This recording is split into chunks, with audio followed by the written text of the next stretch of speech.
3월 23일 오늘의 말씀은 누가복음 21장 5절에서 19절입니다. 어떤 사람들이 성전을 가리켜 그 아름다운 돌과 헌물로 꾸민 것을 말하매 예수께서 이르시되 너희 보는 이것들이 날이 이르면 돌 하나도 돌 위에 남지 않고 다 무너뜨려지리라. 그들이 물어 이르되 선생님이여 그러면 어느 때에 이런 일이 있겠사오며 이런 일이 일어나려 할 때에 무슨 징조가 있사오리이까? 이르시되 미혹을 받지 않도록 주의하라. 많은 사람이 내 이름으로 와서 이르되 내가 그라 하며 때가 가까이 왔다 하겠으나 그들을 따르지 말라. 난리와 소요의 소문을 들을 때에 두려워하지 말라. 이 일이 먼저 있어야 하되 끝은 곧 되지 아니하리라. 또 이르시되 민족이 민족을 나라가 나라를 대적하여 일어나겠고 곳곳에 큰 지진과 기근과 전염병이 있겠고 또 무서운 일과 하늘로부터 큰 징조들이 있으리라. 이 모든 일 전에 내 이름으로 말미암아 너희에게 손을 대어 박해하며 회당과 옥에 넘겨주며 임금들과 집권자들 앞에 끌어가려니와 이 일이 도리어 너희에게 증거가 되리라. 그러므로 너희는 변명할 것을 미리 궁리하지 않도록 명심하라. 내가 너희의 모든 대적이 능히 대항하거나 변박할 수 없는 구변과 지혜를 너희에게 주리라. 심지어 부모와 형제와 친척과 벗이 너희를 넘겨주어 너희 중에 며칠 죽이게 하겠고 또 너희가 내 이름으로 말미암아 모든 사람에게 미움을 받을 것이나 너희 머리털 하나도 상하지 아니하리라. 너희의 인내로 너희 영혼을 얻으리라.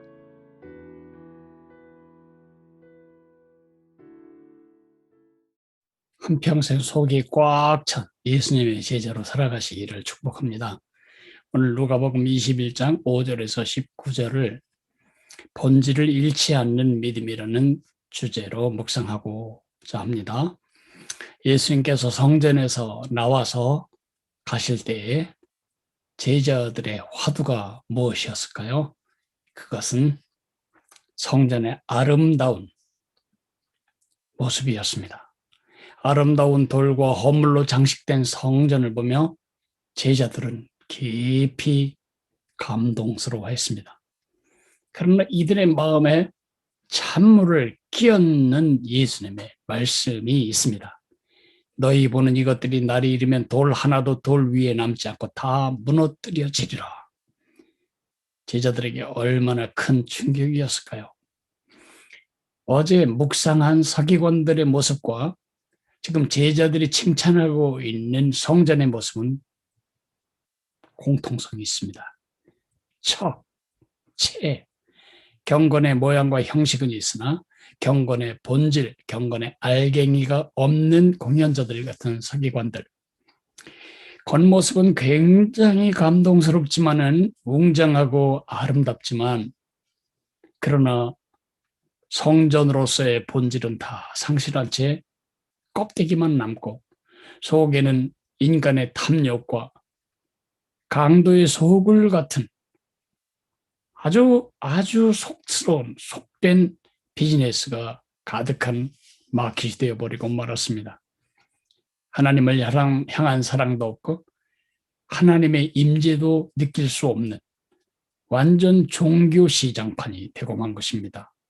예수님의 눈은 서기관들의 속을 다 간파하셨던 것처럼 성전의 허상을 간파하고 계셨습니다. 겉모습만 남은 껍데기만 남은 성전이든 아니면 껍데기만 남은 서기관이든 예수님은 본질과 진실을 상실한 형식과 규모에 대해서 감동받지 않으십니다. 왜 오늘 예수님은 제자들에게 찬물을 꼈는 이 말씀을 하셨을까요? 제자들을 준비시키기 위해서입니다. 예수님이 이 세상을 떠나신 다음에 이들이 제자로서의 본질은 다 잊어버리고 껍데기만 지키는 제자들이 되지 않게 하기 위해서 그러신 것입니다. 본질과 진실을 상실한 쭉정이 믿음에 빠지지 않도록 이들을 대비시켜주기 위해서 예수님은 이 말씀을 하신 것입니다. 그것은 이어집니다. 제자들이 얼른 질문합니다. 언제 이런 일이 있을까요? 이런 일이 일어날 때 우리가 이때가 그때구나 알아볼 전조는 무엇일까요? 제자들의 질문은 when이었습니다. when. 언제? 그러나 예수님의 대답은 언제에 대해서가 아닙니다. 예수님의 대답은 how, 어떻게입니다. 어떻게 심판의 날을 맞을 준비를 하게 하는가? 어떻게 심판을 의식하는 삶을 살아야 하는가? 왜 그러셨을까요? 이 종말의 날을 맞을 준비를 하는 삶이 그들의 속을 꽉 채우는 그런 믿음을 세우는 일이 되기 때문입니다. 우리를 긴장시키는 두 개의 종말이 있습니다. 하나는 죽음으로 말미암는 개인적 종말이고 또 하나는 예수님의 재림으로 말미암는 우주적 종말입니다. 이 공통점은 무엇입니까? 언제 그 일이 벌어질지 아무도 모릅니다. 우리가 나 이제 죽겠구나 그렇게 생각하고 자각 증세가 있을 때만 죽음이 오는 것은 아닙니다. 제 동창 목사님 한 분은 잠을 주무시다가 그냥 깨어나지 않고 하늘나라로 갔습니다. 그런 일이 벌어질 줄은 누구도 생각하지 못한 젊은 나이에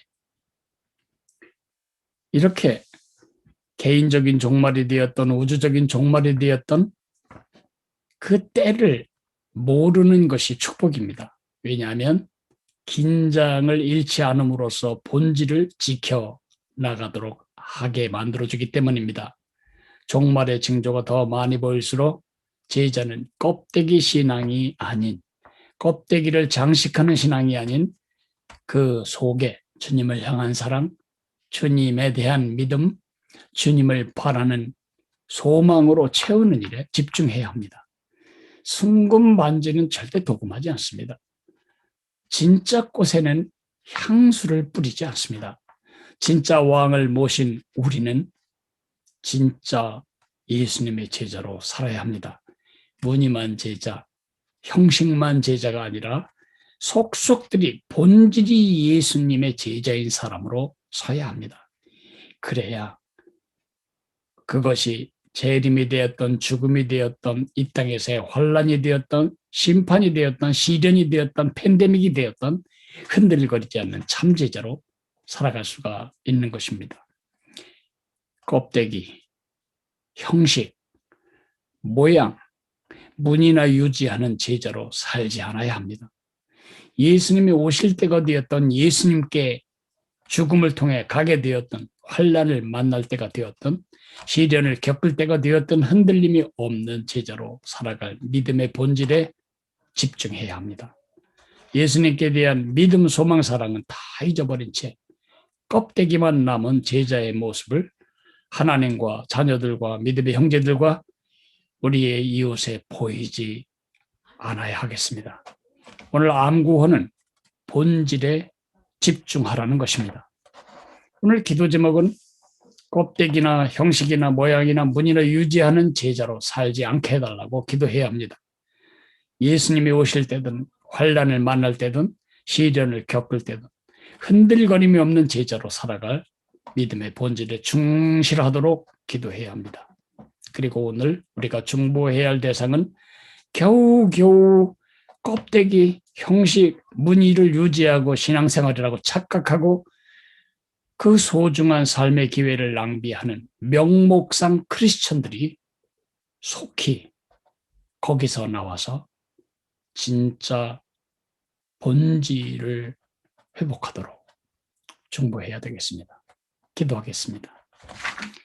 사랑하시는 하나님 아버지, 우리가 예수님의 제자인데 예수님을 향한 사랑도 예수님을 향한 우리 믿음도 예수님께 대한 우리의 소망도 다 잃어버린 채 주일날 교회 다니고 어쩌다 성경 읽고 이런 외형적 무늬 형식을 갖춘 형식에 빠진 그런 종교인이 되지 않아야 되겠습니다.